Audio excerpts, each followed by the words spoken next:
Hello everyone, मैं हूँ सृष्टि and आज का टॉपिक है is it right to ask for alimony. देखिए, हमारी जो इंडियन सिस्टम है ना वो थोड़ी सी हिपोक्रेट है, क्योंकि डाउरी अगर मांगना गलत है and if it is very wrong तो एलिमनी कैसे राइट हो गया। मतलब आदमी मांगे तो गलत एंड औरत मांगे तो सही।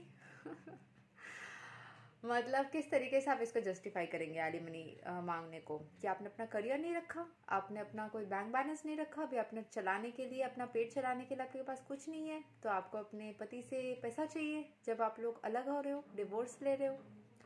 सी, आपको इतना सोचना पड़ेगा, इतना सेल्फ रेस्पेक्ट रहना चाहिए कि अगर आप डाउरी देने के अगेंस्ट हो and if the Indian constitution also says that you shouldn't be asking for dowry and it's absolutely wrong to ask for money to start a relationship and even to end the relationship।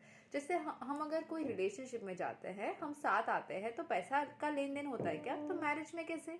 अगर हमारा breakup होता है तो पैसे का लेन then होता है क्या? तो फिर एलिमनी कैसे? तो डाउरी एलिमनी दोनों ही ना अलग अलग पार्टीज लेती है, बट एकदम गलत है concept. If not dowry then why alimony. ठीक है, तो मैं इस पे ये बताना चाहूँगी कि मैं जब 10th में पढ़ती थी तो मैंने ना एक पेपर में देखा था कि वर्किंग वुमेन जो है वो डाउरी नहीं, आई मीन एलिमनी नहीं मांग सकती है, बट जो हाउस वाइफ्स है वो मांग सकती है। बट ये बहुत ही घटिया एक सोच है। क्योंकि कैसे, मतलब आप जस्टिफाई करोगे कि किसी को हाउसवाइफ रहना है एंड ये करना है, आप एनफोर्स करो उस तरीके से ताकि जो औरतें हैं वो मतलब थोड़ा सा इंकरेजमेंट पाए कि मुझे किसी भी हाल में अपना करियर चला के रखना ही है। उस तरीके से उनका भी ग्रोथ होगा, वो अपने एक्सपेंसेस को भी चला पाएंगी एंड अपने जो बच्चे हैं उनके भविष्य में, क्योंकि अभी एक्सपेंसेस बच्चे को बड़े करने के लिए इतना ज़्यादा है। अगर आपके पास एक है या दो है या जितने भी बच्चे हैं, आपका पति अकेला पाले एंड आपको भी पाले, ये कैसे सही है? वो अपना पाल रहा है एंड बच्चे का भी कुछ हद तक देख ले। आप दोनों पेरेंट हो ना, you should share responsibilities equally. दोनों को घर का आना चाहिए काम, दोनों को बाहर का आना चाहिए काम, दोनों ही पैसे का रिस्पॉन्सिबिलिटी करे, then it will be equality. तो कहाँ से मेल एंड फीमेल की इक्वलिटी का बात कर रहे हैं आप? मतलब आपको सोचना पड़ेगा ना, अगर मर्द एंड औरत दोनों इक्वल है तो दोनों को हर एक चीज ही इक्वली आना चाहिए। सिर्फ बॉडी में आप अलग फॉर्मेट है आपका, बाकी काम तो दोनों को इक्वली आना चाहिए एंड इक्वली इन्वेस्ट भी करना चाहिए। तभी तो आप बोल सकते हो ना कि हाँ मैं हूँ क्या बोलते हैं, मतलब आप इक्वल, मतलब हम दोनों इक्वल इक्वल है। तो उसको फिनेंशियली भी वो अपना भी देखेगा एंड बच्चे का कुछ हद तक देखेगा, आप अपना भी देखोगे एंड बच्चे का कुछ हद तक देखोगे। Depending upon the amount of money that you earn, वो आप रिस्पॉन्सिबिलिटीज को उस तरीके से डिवाइड कर सकते हो। But if this alimony system doesn't exist ना, अगर ये इलीगल हो जाए ना, तो फीमेल्स को एनकरेजमेंट मिलेगा एक तरीके से एंड मेल्स भी बंद नहीं कर पाएंगे इस बात को बोलने से, क्योंकि फीमेल्स खुद बोलेंगे अरे तुम अगर मुझे कुछ नहीं दोगे तो मैं कहाँ जाऊंगी, तो मुझे नहीं करना है। मतलब मुझे शादी उसमें नहीं जाना है जहाँ पे मुझे काम नहीं करने दिया जा रहा है, because it's very risky for the female also.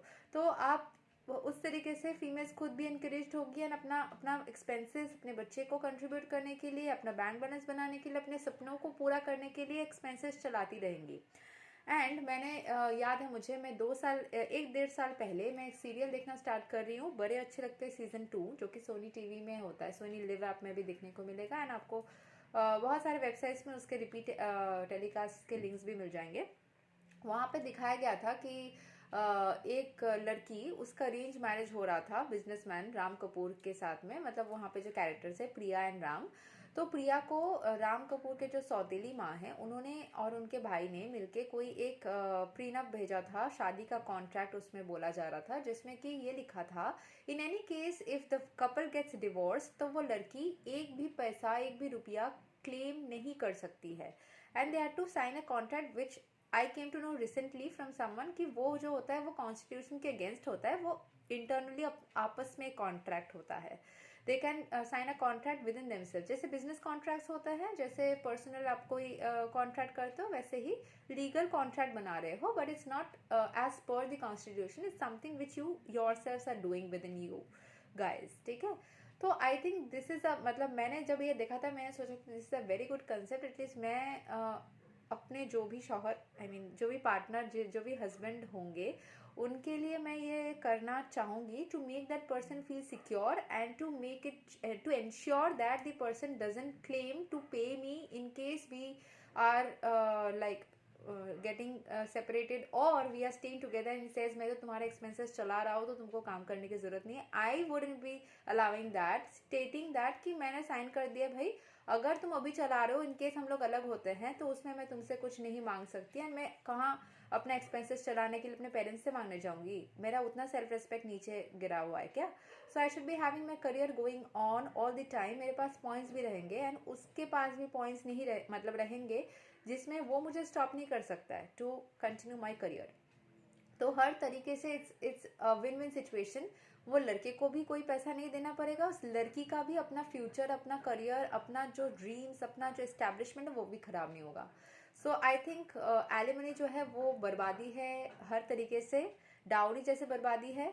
Parents के इमोशंस को, हम लड़की के पेरेंट्स के इमोशंस को देख के डाउरी को बंद कर रहे हैं, लेकिन एक लड़के के खुद के उसके भी इमोशंस को देखना चाहिए. We need to understand the men also. They are humans overall. We both are humans staying in the same society.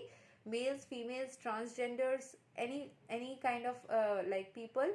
आप किसी भी जेंडर से बिलोंग करते हो, किसी भी बैकग्राउंड से बिलोंग करते हो, किसी भी एज ग्रुप से बिलोंग करते हो, it's we need to have rules which are equal for people. और at least females shouldn't be taking advantage of the males in that way कि अगर आप डाउरी पेमेंट के अगेंस्ट में जा रहे हो, एंड जाना भी चाहिए, आप उसको फेवर में जाने में नहीं बोल रही हूँ, उसके अगेंस्ट ही जाना चाहिए, तो आपको एलिमनी के भी अगेंस्ट में जाना चाहिए एंड अपना सेल्फ रिस्पेक्ट के खातिर एटलीस्ट अपना खुद करना चाहिए.